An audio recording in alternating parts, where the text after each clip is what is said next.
Stock market में मौका या एक बड़ा जोखिम जो है वो फिलहाल बना हुआ है, लेकिन इसको आखिर क्यों ऐसी स्थिति आई है? क्योंकि हमने देखा कि स्टॉक मार्केट में रिकवरी की बात की जाए या रिटर्न की, जो निवेशक है वो थोड़ा सा पशुपेश में है, थोड़ा सा संशय में है। क्योंकि जिस तरीके से मार्केट का हाल रहा है, वहाँ कहीं ना कहीं हर निवेशक ये सोचने को मजबूर हो चला है कि अब आने वाला जो समय है, जो स्थिति है, वो क्या होगी।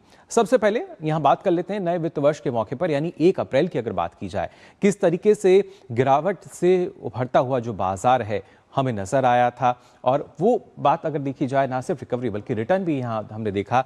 1 अप्रैल को भारतीय शेयर बाजार में एक जोरदार तेजी जो है वो यहाँ पर हमने देखी। और इस दौरान सेंसेक्स की अगर हम पहले बात करें तो सेंसेक्स करीब 2000 अंकों उछलने के बाद 73,918 के स्तर पर पहुंचा था।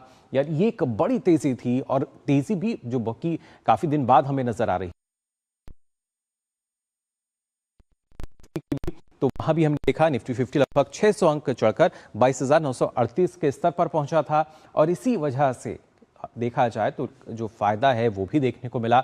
बाजार खुलते के साथ ही हमने देखा एक मजबूत खरीदारी जो है वो देखने को मिली थी, क्योंकि अब लगा था मार्केट जो है वो बेहतर स्थिति की तरफ बढ़ता हुआ जा रहा है। नए वित्त वर्ष की शुरुआत है, और अगर शुरुआत इतनी अच्छी है तो किस तरीके से और आगे फायदा जो है वो होगा। लेकिन इस दौरान हमने देखा निवेशकों को करीब 13 लाख करोड़ रुपए का जो सीधा फायदा है वो हुआ था। और ये तब हुआ जब स्टॉक मार्केट जो है उसमें एक लगातार सुधार देखा गया। करीब 2000 अंक की जो बढ़त थी वो देखी गई, लेकिन इससे पहले गिरावट का दौर भी रहा था। और ऐसे में जब गिरावट की हम बात कर रहे हैं, उसके साथ साथ कहीं ना कहीं जो स्थिति लगातार बनी रहती है। लेकिन हमें इन बातों का ख्याल रखना चाहिए कि जो मार्केट की कंडीशन है उसमें हमें क्या करना है और क्या नहीं। लेकिन अब जो स्थिति है उसको देखते हुए अलग अलग शेयर जिन पर हम लगातार निवेश करते हैं, ऐसे में जो हमारी परफॉर्मेंस है पोर्टफोलियो की, उस शेयर की, वो पास है या फेल, इस पर आपको थोड़ी सी नज़र डाल लेनी चाहिए कि जो आपके पास शेयर है वो कौन सी कैटेगरी का है।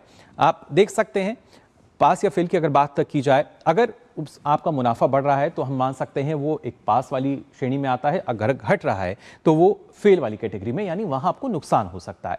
इसके साथ साथ कैसे हम उसको और नज़रिए से देख सकते हैं, कर्ज कम है तो वो हम उसको पास वाली कैटेगरी में मान सकते हैं, और कर्ज ज़्यादा है तो वो जाहिर तौर पर फेल वाली कैटेगरी में यहाँ नज़र आएगा। और एक और पैमाना इसका जो कि अपने आप में काफ़ी महत्वपूर्ण है कि अगर उस शेयर का जो आपने लिया हुआ है, जिसके आप निवेशक हैं, उसमें बिजनेस अगर बढ़ रहा है तो उसको पास माना जाएगा, जबकि बिजनेस ठप है या रुका हुआ है तो वहाँ थोड़ा सा एक फेलियर जो है वो नज़र आता है।